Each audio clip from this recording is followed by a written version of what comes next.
Hello and welcome back to another video. In this video, I wanted to talk about meditation and how it's a form of self-hypnosis.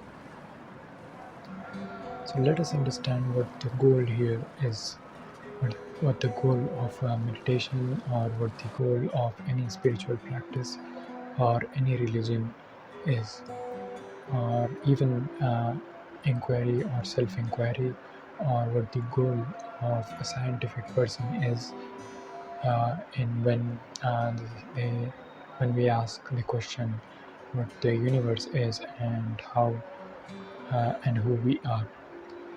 So in order to understand this, in order to understand the goal, it is important to first understand what is object and what is subject, and what a subjective experience is and what an objective experience is.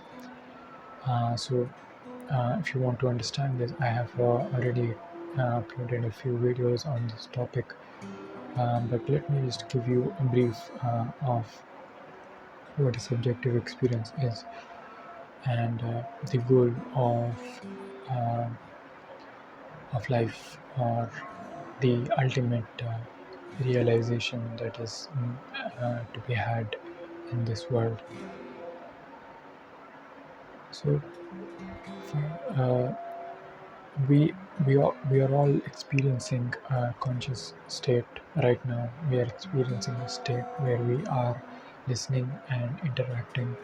We are doing things and we are listening to things. We are watching, and this state that we are in right now is what we call the conscious state, or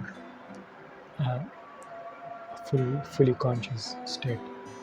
Um, right now, if you are listening to this, you are conscious, and when you go to sleep, you will call that state. A person who is looking at you will say that you are unconscious, but you are conscious in a different realm. You are conscious in the subtle realm. That that can be again argued whether this subtle realm is the projection of the mind, or is it something that is connected uh, to the world, and can people from who are asleep at different spaces and different times interact with each other in this subtle world. These are all speculations, and there is no evident proof unless and until you experience it yourself. But let us leave all these speculations and uh, get to the rational arguments that we can make about this topic.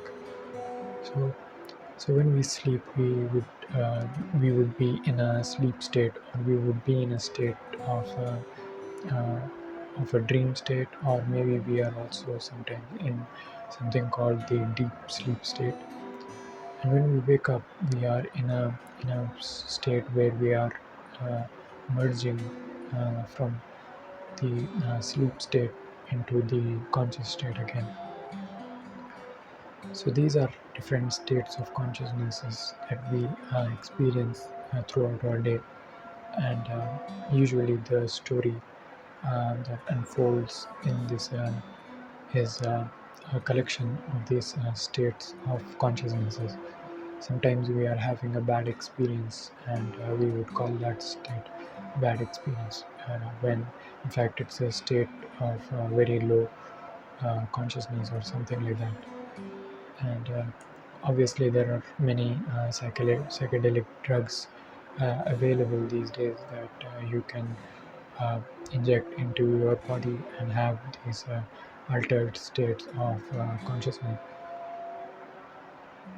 Now, um, now let us understand how meditation comes into the picture here, and how religious practices are related to these states of consciousnesses. So religious practices are a mechanical process. So every meditation or every practice that you do, whether it's prayer, whether it's um, Sunday church, or whether it's reading the Bible or reading the scripture, is whenever this process gets mechanical, it starts inducing a state inside the person who is reading or who is doing these processes. So these mechanical processes are inducing a state in the person, which are basically these processes are a form of self hypnosis. So hypnosis has a general and a similar method, that is, you are told to be focused on a certain object, which makes the mind only oscillate between that object. And when you are focused and when you are uh, even for even momentarily or even for 20 minutes, you may not be able to focus your whole 20 minutes to the object, but the thought of returning to the object and losing the object again, and this whole process creates something called this whole process is what self-hypnosis is basically. And this is what all the practices of religion are supposed to do to you. Unfortunately, unfortunately, a lot of religious people associate the mechanical process that they are doing with the state of consciousness that they are achieving. So, a person who is repeating the name of God as Allah, or if they are repeating the name of God as Jesus, or even Ram or Krishna, or whatever uh, name of God you prefer, and if you are repeating this name, all of these people are in the same state of consciousness. The essence of the calm that they are having, the experience of the calm and the liberation that they are feeling, or the love and the divinity that is arising inside them when they are taking the name of God, is the same state of consciousness. And if you are able to perceive this state of consciousness in another person or in holy places, you will recognize that all of these places, or all of these holy people who have meditated for years and years, and for who have prayed for years and years, have this divinity surrounding them. And this divinity is not due to the practice that they are following, it is because of their state of consciousness.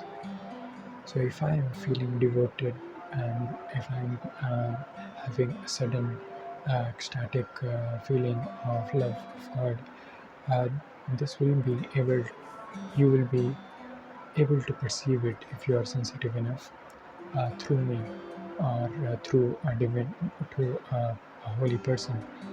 But the problem that most of the people are stuck at is the problem of attachment, and this attachment is with the mechanical process that they are following, or with the religious practice that they are following. So this attachment is similar to how an alcoholic gets attached to alcohol. Um, of course, alcohol is way lower in frequency than prayer or a process of meditation, but this attachment is basically the same. And what happens when you transcend this mechanical process is you understand who the meditator or who the seeker is. So the goal here is to transcend all kinds of attachments, even the attachment of the method or the attachment of the religious organization. And sometimes people are so thirsty for that drop of peace, or for that drop of divinity inside their hearts, that they fall prey to many gurus who give them these methods, and they associate the method and the peace that they feel with the guru, or with the organization.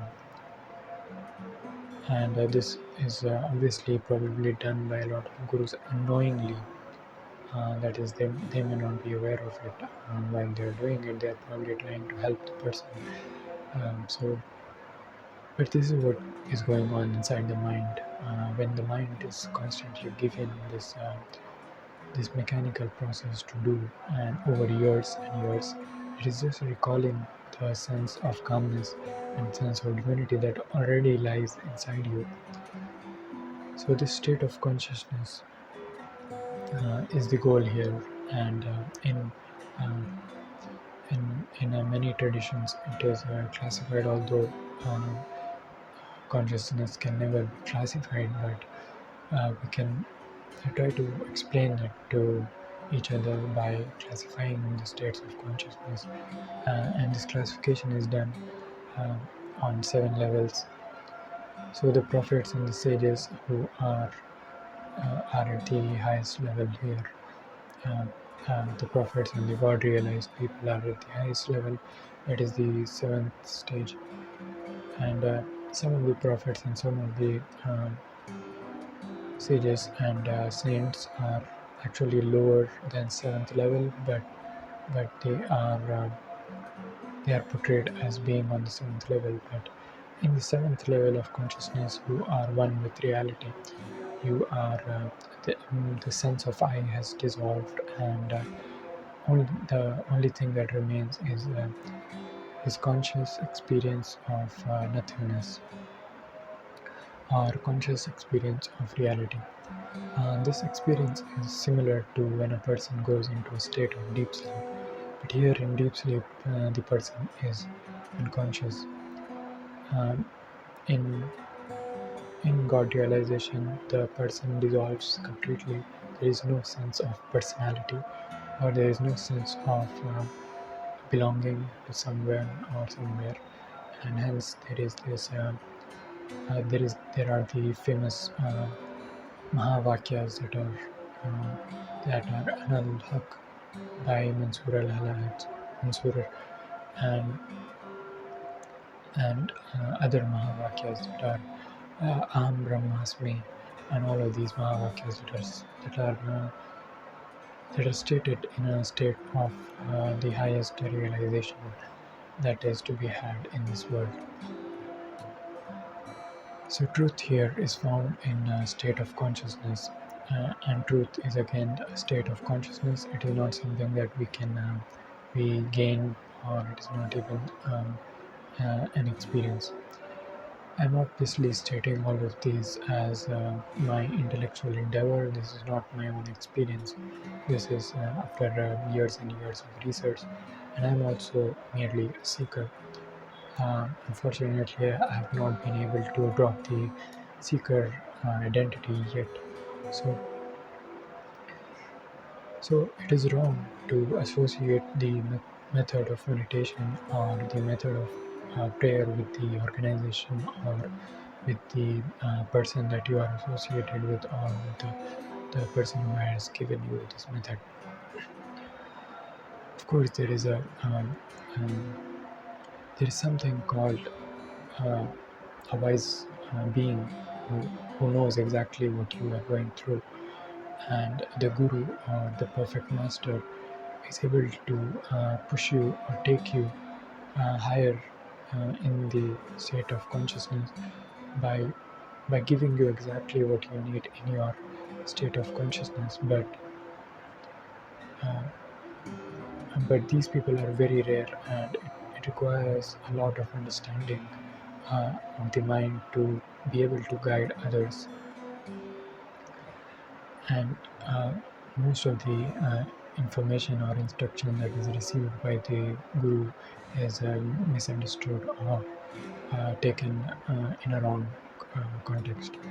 Uh, so a disciple needs to understand the guru's psychology and the guru's state, or have a glimpse of the guru's state to actually completely understand what is going on here. Sometimes the guru might hit you, or he might tell you to do something that is very radical, in the sense that he will probably tell you to leave your house, leave your wife, leave your family, and go to the mountains, or something like that. In Zen Buddhism, the masters used to um, do something called uh, they used to induce this state of awakening or state of tension by hitting the disciple, or by doing something that is so sudden that when in that sudden moment the state of consciousness just awakens or has a glimpse of this awakening. So there are many methods, but a true disciple is someone who actually understands these things. So, but there are also a lot of gurus and a lot of people who are just using uh, these, who are trying to just manipulate the gullible people who are thirsty for uh, some peace and some divinity. So it is important to uh, uh, not fall prey to all of these things. And meditation is, of course, very beautiful thing, a beautiful practice, and it helps you not in just self-realization and God-realization. It helps you in understanding your mind. It makes you calm. It helps you be aware more, and it helps you in reaching certain states of consciousness, but only up to a certain state, because everything that is mechanical is only on the level of the mind. And once you go beyond the mind, things are not mechanical anymore, and everything makes sense. So I just wanted to share this video, and I will further talk about more about meditation and how it can benefit you, and what kinds of meditation there are, and how um, uh, how the whole approach to meditation is misunderstood by fortunately a lot of people, and even myself. When I was in the beginning, I was very confused about what meditation to practice and what yoga to believe in, or which religion to fall into. And it just created a lot of conflict inside me. And conflict is not really what we are seeking here.